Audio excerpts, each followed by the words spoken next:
ملحوظة مهمة جدا يا جماعة، خلي بالكم. يا ريت لو حد عنده سخان كهرباء في البيت وحاط الفيشة باستمرار، يا ريت أول ما السخان يوصل درجة حرارة 60 أو عدى 60 ودخل على 80 أو 90 درجة مئوية، إنه محدش ياخد دش والسخان مفتوح. يعني وأنت دخلت تاخد دش، افصل الكهرباء عن السخان، يا إما تفصل المفتاح بتاع السخان تطفيه خالص، يا اما تشيل الفيشه من الكهرباء، لانه ده بيعمل الميه السخنه لما بتبقى بتغلي وتمشي في المواسير بتعمل ماس كهرباء. فارجوكم خدوا بالكم من المعلومه دي، عشان دي حاجه كويسه ومهمه جدا.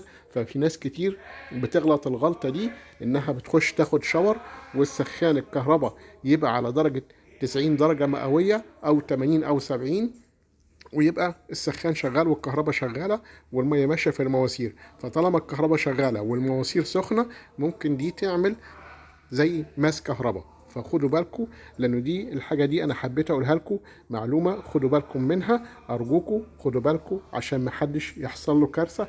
انا مش بقول الكلام ده الا غير لما ببقى عارف انه ممكن يحصل ايه، لانه في ناس كتير اشتكت من الحته دي، وحصلت في حاجات كتيره قوي انه بيحصل مشكله عندهم في البوتاجاز او السخان الكهرباء، سوري، السخان الكهرباء لو هو شغال ودرجه الحراره بتاعته عدت 80 درجه او وصلت عدت ال 60 بمعنى اصح، ان الميه بتغلي في المواسير لانه في ناس بتحب تاخد شاور ميه سخنه.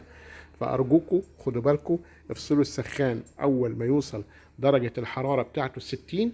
ما حدش يخش ياخد شاور والسخان شغال، افصل الكهرباء وخد شاور براحتك، كده كده معاك الميه سخنه، مش هيبقى فيه اي مشكله. ده بالنسبه للسخان الكهرباء. لو السخان غاز عادي مفيش مشكله، لان هو السخان الغاز بيبقى شغال يفصل ويشتغل، ما فيش مشكله فيه، لان ده ما فيهوش خزان، فده مصمم لكده. انما التاني عشان الميه بتوصل في المواسير تمشي سخنه، فما بيفصلش، بيفضل الكهرباء على طول شغاله.